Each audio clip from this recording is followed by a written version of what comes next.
waca mungkin sampean iso ngantisipasi hisab. Jadi la tazulu qadama Adam atau qadama ibni Adam yaumal qiyamah hatta yus'ala an arba'in. Pertama ditanyakan dari sifat mudanya, dihabiskan untuk apa, umurnya untuk apa, hartanya dari mana, setelah mendapat untuk apa. Terus wa an ilmihi madza amila bihi, terakhir setelah mendapat ilmu itu apa yang dia perbuat. Mana ada orang tua ilmu itu tidak ditakoki oleh pangeran ora apa takoki. Ilmu bisa ngakoni, mboten gadah ilmu ya Gusti. Serepet dunya mboten gadah dunya. Lha opo ning dunya nggih ngentosi mati sing pun aman apa? Sebab itu orang fakir itu masuk surga lebih cepat timbang orang kaya kacek pinten 500 tahun kutakoki. Dia apa mboten gadah napa-napa. Iso ngaji mboten. Jadi gak perlu pertanggungjawaban mereka napa sekacau kan. Nah, sementing kalau terang ngeten ya, ini penting rungokno. Mahsyar iku maknane iku nggon giringan. Terus kiai kuno maknane bayangno nggon mahsyar iku maknane tempat dihalonya semua manusia. Terus mauqif itu tempat diberhentikan, apa tempat diberhentikan. Terus di situ Anda innahum mas'ulun, mereka semuanya ditanya, dihisab. Di rumah Nabi semuanya dihisab. Terus ngendikane Kanjeng Nabi, hasibu anfusakum qabla an tuhasabu. Menghisablah diri kamu sekarang sebelum kalian semua dihisab. Sehingga potensi kita ini umat Islam utamanya yang tahu ngaji-ngaji ini, sampean semua dihisab ini kemungkinannya kecil. Karena ketika kowe ning donya sampean sedanteni kan biasa wis donga robbana zulamna nafsana. Jadi ya Allah, saya ini benar-benar mendolimi diri kita sendiri. Karena tujuannya hisab itu taubah. Taubah itu mempermalukan mereka di depan umum. Seorang lagi ya, jadi semua hisab itu taubihan, mempermalukan mereka di depan umum bahwa mereka orang yang buruk. Sementara kamu di dunia sudah sering ngaku orang buruk. Saya ini wis rawang akeh maksud ini kan. Jadi ngakuan apa robbana zalamna anfusana. Sehingga ngendikane Kanjeng Nabi seperti hasibu anfusakum qabla an tuhasabu. Menghisablah diri kamu sendiri sebelum nanti kamu benar-benar dihisab. Sehingga umatnya Rasulullah itu kemungkinan kena hisab itu kecil sekali karena tadi sudah terbiasa menghisab dirinya sendiri. Apalagi kita, kata Rasulullah, saya dikasih hadiah yang para nabi sebelum saya enggak dikasih hadiah itu. Apa itu? 5 hal itu. Di antaranya apa? Kata Rasulullah, wa utitu khawatima suratil Baqarah. Saya dikasih terakhirnya surat Baqarah. Di surat Baqarah itu umatnya Nabi dapat bonus dan ini luar biasa, yaitu ayat Rabbana la tu'akhidna in nasina wa akhtana. Ya Allah, jangan hisab kami, jangan beri sanksi kami, jangan azab kami kalau suatu saat kita lupa atau salah. ASP nak kue urung salah, padahal mesti salah. Rai-rai ini gak mesti salah. Wes gawe perjanjian mbek pangeran Gusti. Dalam perjanjian dong, ya apa? Setiap saat saya salah langsung sepuro. Mohon buat usah istighfar malih, mohon niki. Deal, soalnya deal ini. Nah itu ngendikane Kanjeng Nabi senyum-senyum senengnya ra karuan. Dan setiap itu dibaca oleh umatku, Allah sudah jawab qala na'am. Jadi Rabbana la tu'akhifna in nasina aw akhtana. Terus qala Allah menjawab na'am. Terus Rabbana wala tahmil alaina isron kama hamaltahu alal ladzina min qablina. Nabi Muhammad jawab, Allah menjawab na'am. Sampai terakhir wa'fu anna, Allah jawab na'am. Kemudian para kiai itu punya kiat supaya umatnya itu hafal itu. Terus jadi bahan tahlil itu masalah ya. Faminhum ya faminhum. Sing tahlil ya ora paham, sing kritik ya ora paham. Alhamdulillah itu mesti padha-padha ora kena hisab. Mergo padha-padha ora napa? Paham. Jadi ora ono barokah kaya goblok wis barokah tenan. Mergo sing lakoni ya ora paham, sing kritik ora paham. Jadi kalimat yang di akhir surat Baqarah itu adalah termasuk hadiahnya Rasulullah yang tidak diberikan pada Nabi sebelumnya. Ini apa ini? Utitu khawatima suratil Baqarah. Saya dikasih akhir surat Baqarah. Gini ku setiap doanya umat Nabi Allah jawab napa? Na'am. Jadi ya Allah la tu'akhidna, jangan kasih sanksi kita innasina au akhtona. Allah jawab na'am. Itu satu. Terus kedua, umatnya Nabi itu kalau dosa itu tidak perlu prosedurnya harus istighfar. Banyak amalan yang menjadikan diampuni. Misalnya kafaratul majlis itu lafadznya agak istighfar. Subhanakallahumma bihamdik misalnya. Dan banyak imatatul adza anit thoriq.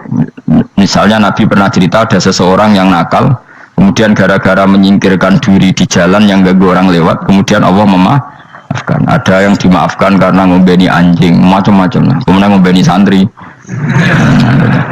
macam-macam. Sehingga potensi kita dimaafkan itu tinggi sekali karena ada sekian amal yang itu menjadi sebab ridhanya Allah Ta'ala.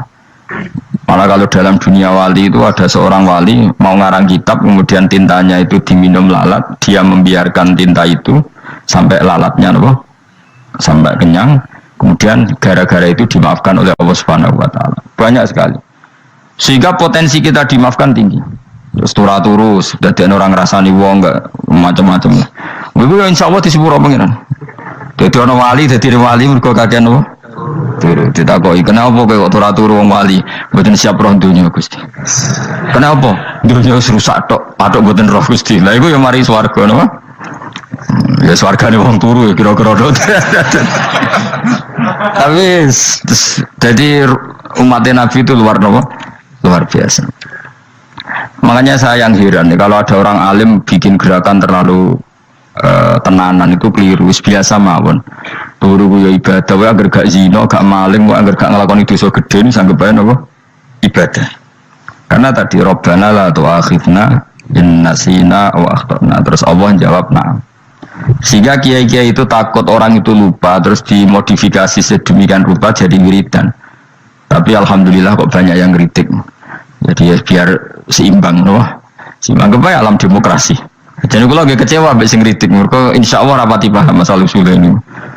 Karena satu-satunya cara supaya orang paham itu pancen dijak latihan bareng-bareng. Gak ngono malah ra paham blas. Ya tapi tadi ya semua itu resiko. Zaman Nabi Sugeng ana ibadah sunat dilakoni terus, Nabi yo duka, kuwatire dianggap wajib.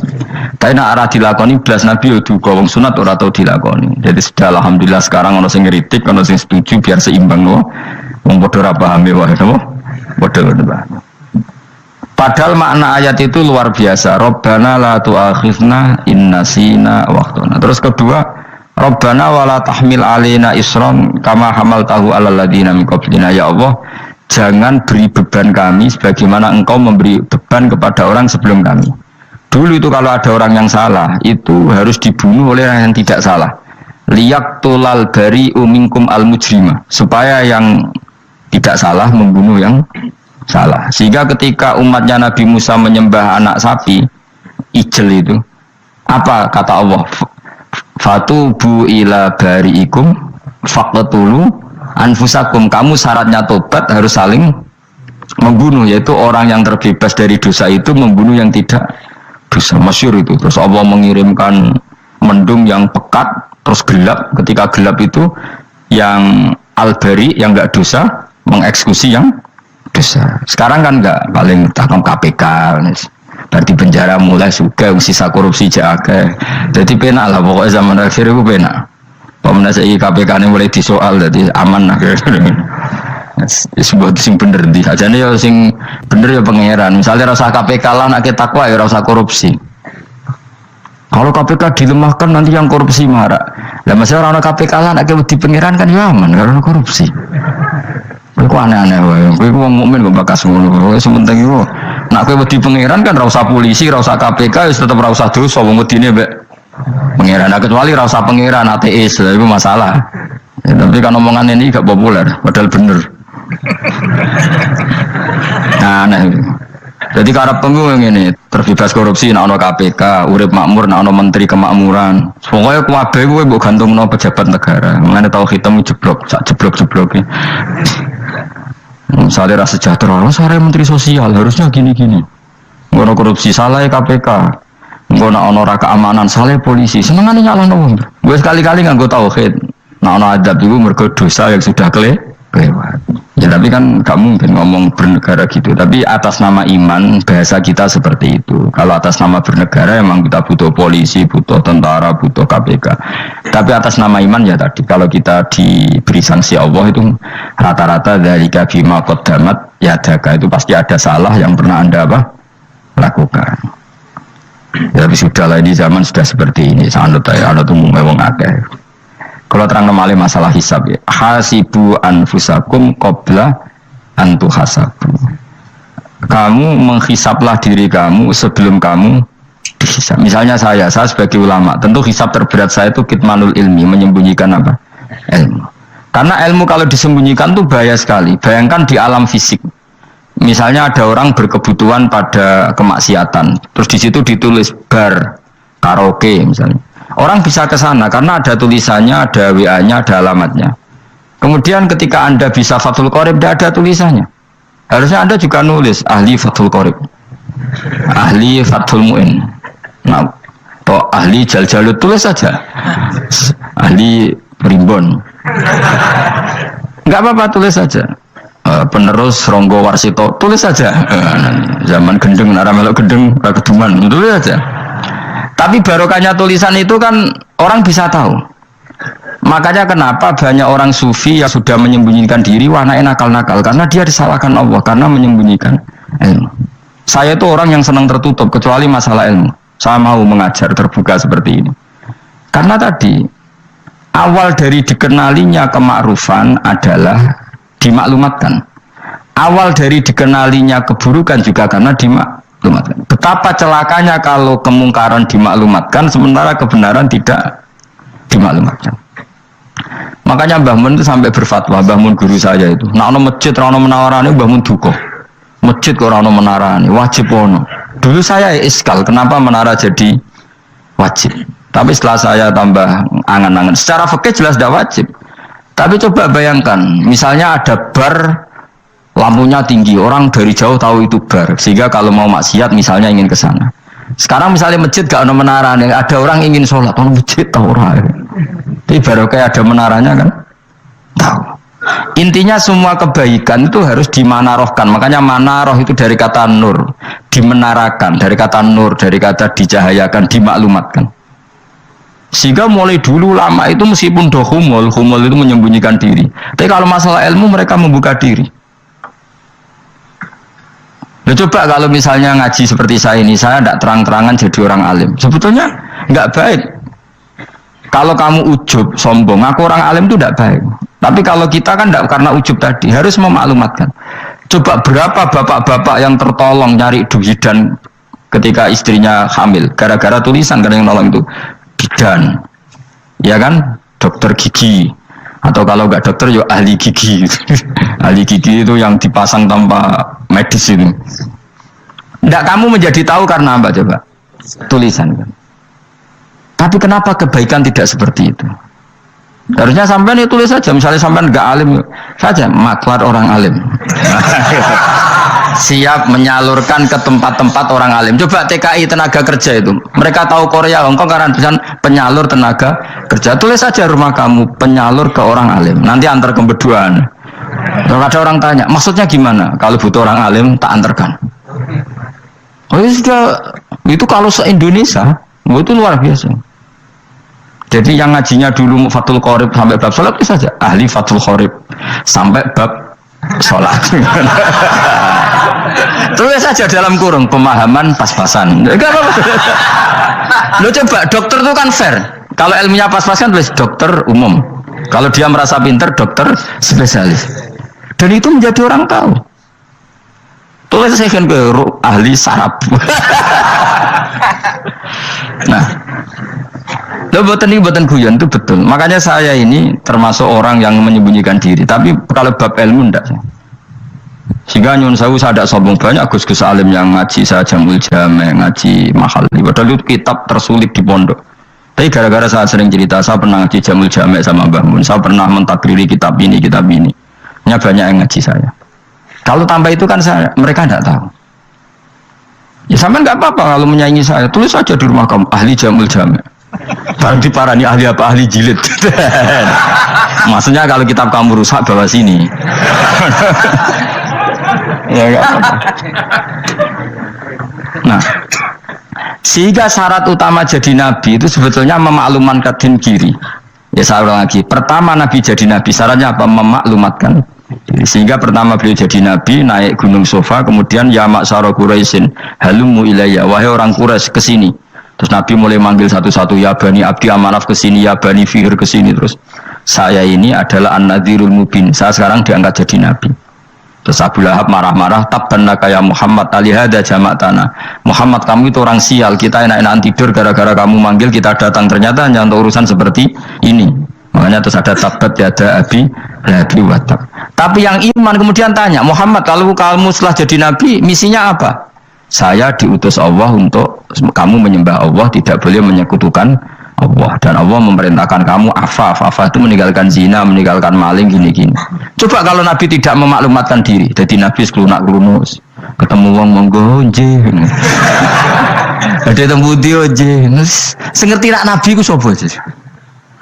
Sehingga orang-orang yang humul, yang menyembunyikan diri itu di bab ulama masalah besar itu. Karena ciri utama dosa adalah kitmanul ilm. Makanya Nabi sidik amanat tabligh fatona. Tabligh itu lawan katanya apa?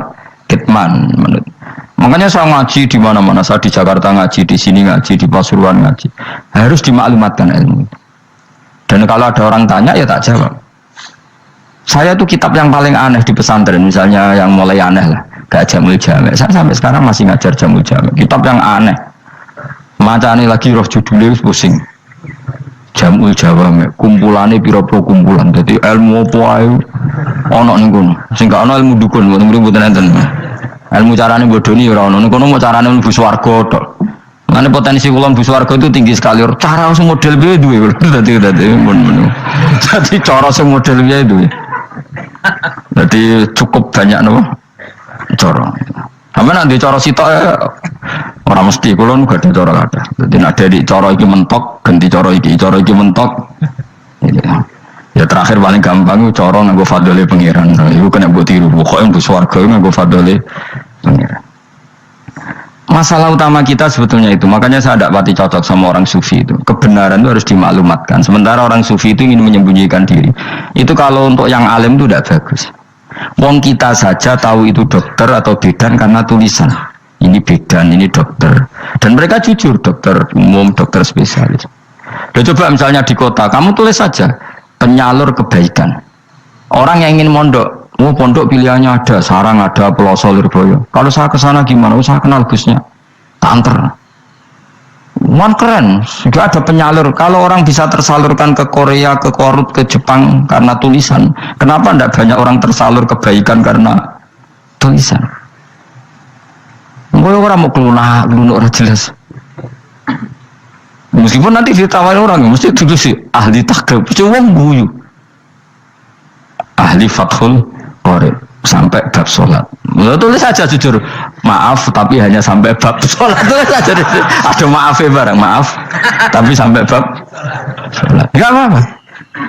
Paling urus wong sowan, larian mau doa jenengan 2 tahun. Tapi ini bodohnya mau 3 bulan, mulai ngaji ini dok bab sholat. Enggak apa-apa. Itu dulu memang begitu. Rasulullah zaman Sugeng itu kalau ngajari santrinya itu balighu anni walau ayah, maklumatkan ke kampung kamu meskipun 1 ayat. Banyak sahabat kalau ditanya ya tidak bisa karena ngajinya tidak hatam. Tapi ya terus, gak apa-apa, kok tak soal Abu Bakar, tak soal Umar, ditanyakan yang lebih pintar. Saking tidak pahamnya sahabat itu lucu. Ketika ada ayat waqulu wasrabu hatta yatabayyana lakumul khaytul abyadu minal khaytil aswad. Itu kalau mau tidur ya benar-benar bawa benang putih sama benang hitam, ditulis dipasang di pintunya. Jadi kalau makan diinceng lagi, kok masih belum kelihatan, wah masih boleh makan gitu. Terus begitu. Kalau sudah mulai syuruk, mulai padang, wah berarti sudah imsak. Jadi karena makanlah dan minumlah sampai benang hitam terbedakan dari benang putih. Artinya kalau malam kan dulu kan nggak ada listrik, nggak ada lampu, berarti kalau benar-benar masih malam nggak terlihat, berarti masih boleh makan. Nanti terus dilihat gitu. Terus, ya sudah wakafnya di situ. Hatta yatabayyana lakumul khaytul abyadu minal khaytil aswad, wakaf dulu. Terus akhirnya Kanjeng Nabi itu Piye kok umatku dadi masangi benang ini? Akhirnya Jibril teko. Ini makanya unik dalam ulumul Quran. Satu-satunya ayat yang diturunkan hanya satu kata itu ya ayat itu tok. Terus Jibril datang, Muhammad ayatnya itu kurang sitok. Minal fajr. Terus ditambahin minal fajr.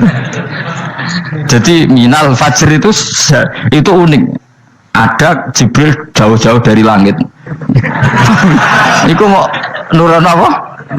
Minal fajr. Makanya kalau kamu nanti dites, kalau ingin jadi dokter tafsir dites, ada satu kalimat yang diturunkan jauh-jauh Jibril ke bumi. Apa kalimat itu? Jawabannya minal fajr. Us alim yakin alim. Memang ikut tak? Masa ikut saudara? Mereka gara-gara sahabat itu terus masangi apa? Benang ngincang. Minal fajr. Baru mereka tahu maksud fajar, maksud apa? Benang hitam artinya malam, benang putih artinya fajar. Sodik sudah menyingsing. Semenjak itu sudah ada benang-benangan karena jadi orang-orang ngono maksudnya iki kurang sithik terus turun apa minal fajar ya. Jadi nanti kalau sampai latihan tes jadi dokter apa tafsir ayat mana yang diturunkan hanya satu kalimat atau satu kata aja apa minal fajar lolos langsung dokter pun pinter nggak pinter ngerti maksudnya orang anda. Lah nanti hubungan kita dengan Allah ya seperti itu. Sejauh mana kita memaklumatkan Allah, sejauh mana kita mengkampanyakan Allah.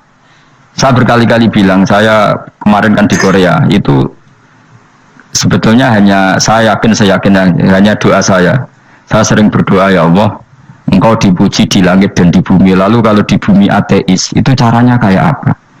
Dulu saya itu terobati karena Uni Soviet setelah persemakmuran banyak menjadi negara Islam. Berarti itu bukti bahwa Allah pun dipuji di bumi Uni Soviet. Lalu yang kayak Korea kayak apa? Ternyata betul Koreanya tetap ateis, tapi gara-gara diserbu wong Indonesia. 49.000 wong Indonesia ning Korea Selatan. Iku mbok gawe sing salat separuh iku cek piro? 24, kira-kira ya selawe digawe 20.000. Selawe salat kabeh, tahlilan kabeh surwame. Lah kok sing ngritik tahlil muni sunah Rasul tok serami. Ora rame lah walhasil. Kita tahlilan wah itu enggak ada hadisnya. Sak apa-apa sing penting muni hadis sing tok tahlil muni hadis ya ibadah, tahlil ya ibadah. Mbok lah soal kok bener ndi totalan guri sing penting rame. Maksudnya sebenarnya rame ngomong visi Islam. Itu Islam tahlil sih tok Islam sunnah Rasul enggak masalah. Wong ape yakin bener saiki ya ora ono klarifikasi. Tapi sementing kan kabeh ngomong tentang Islam. Artinya gini, Allah punya cara untuk supaya bumi Korea itu ada yang bertasbih bersujud. Mil'us samawati wa mil'ul. Allah tidak kurang cara. Golek wong kedonyan ditarik ke sana demi uang. Bareng wis ning kono dielingno pangeran. Sing gawe masjid, kontrak masjid macam-macam lah masjid kontrakan ning Korea. Ngene ra ono masjid. Pusing. Saya pernah ngisi di satu masjid itu gambare pintu gerbangnya bukan salib kan. Ternyata tingkat 1 itu gereja, tingkat 2 bar, tingkat 3 masjid. Kadang ya kebalikan masjid, bar, gereja. Satu gedung. Jadi malaikat saya tidak tahu lewatnya gimana itu kan. Saya nggak tahu itu cara lewat gimana. Karena malaikat bagian rahmat itu nggak bisa dia lewat salib.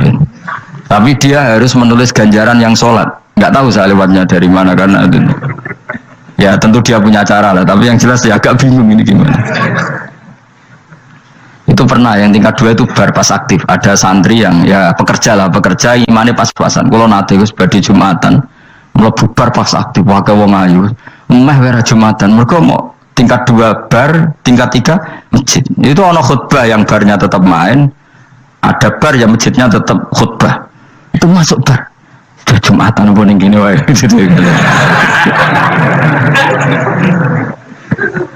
Akhirnya ya di situ beberapa menit terus ada komat Jumatan. Dosa ta ragus ini. Ya aku muni. Ya sekelem Jumatan ku apik. Wong seperti dilakoni kok takok dosa ta ragus. Ora imus kadung lakoni kok takok. Artinya gini, Allah punya cara untuk menyebarkan Islam di Korea. Sama seperti Allah punya cara untuk menyebarkan Islam apa di Indonesia. Dulu orang Gujarat, Punjab, ya sejarah ini menurut saya ya tetap sebagiannya benar. Meskipun tidak seluruhnya benarnya sejarah Islam masuk Indonesia rata-rata orang kan nulis pedagang Gujarat India ke Indonesia dagang karena mereka mukmin akhirnya juga menyebarkan apa Islam. Itu jelas nyata. Meskipun tidak semuanya seperti itu karena ada yang dibawa Yusuf Baros itu yang muridnya Sayyidina Ali. Terus juga ada yang dibawa beberapa habaib dari Yaman langsung ke Indonesia kayak yang di daerah Tuban itu kan langsung habib-habib dari Samarkand langsung ke mana Tuban. Makanya saya bilang sejarah itu semuanya benar. Karena memang variasi masuknya Islam di Indonesia itu banyak. Jadi itu enggak masalah. Sampai niru sing kedunyan mawon sing luwih gampang napa? Lho nggih to, kayak Jakarta itu kan kota kayak gitu, baru kayak wong kedunyan orang ke Jakarta semua. Gara-gara tahu mondok pedutan tadi ahli Fathul Qorib tadi yang sampai bab salat terus bikin masjid. Iku coba takoki faraid terang ora iso kan. Pemene takoki muamalah terang ora iso, tapi nak trimo carane salat sing batal apa ngentut roh. Aduh. Ilmune kok roh nang nganti bab iku jek roh. Sing batal salat apa jek roh ngentut nyekel wong wedok jek roh. Tapi mbok aja takoki sing detail apa? Cara mengenali kiblat dengan hisab yauma rasdil kiblat wis ora iso. Atau nganggo komputer delok nganggo jam nganggo kompas. Padahal ana ilmune yauma rasdil apa? Kiblat di bulan tertentu, hari tertentu itu nanti matahari tepat di atas Ka'bah. Serang arah iso, nak dong itu serang arah iso. Ya saya ulang lagi ya. Jadi kesalahan kita adalah kebenaran itu kita sembunyikan. Padahal awal dikenalnya Islam itu lewat i'lam. Fasda bima tu'maru. Kebenaran harus dimaklumat. Tapi problemnya Islam Indonesia tuh kadang humul tuh bangga. Enggak dikenal orang itu bangga gini. Oke lah, kalau yang enggak, saya sendiri ya suka humul. Sampai sekarang saya suka humul. Saya sampai sekarang enggak suka tamu. Bukan karena benci tamu, ribet. Maksud saya kalau sowan kiai yang ngaji saja, rasa sowan, ribet. Ya lucu kan, seneng Gus Bak jare wong alim. Terus senenge mau sowan tok ngaji ra gelem piye karepe. Wong kok aneh. Iku berarti kalau dok karo seneng dokter, dia konsultasi obat ra gelem tapi ngajak jagungan. Dok, jenengan tiyang pundi? Jenengan manggen dalam mriki mulai tahun pinter. Lah yo kowe takok dokter kemalan. Mesti nek kowe takok laram apa, obate apa kok malah kenalan.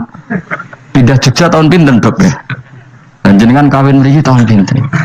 Lha wong jare Gus Bae wong alim kok sowan ngono. Jenengan kelahiran tahun pinten, Gus? Zaman dinosaurus.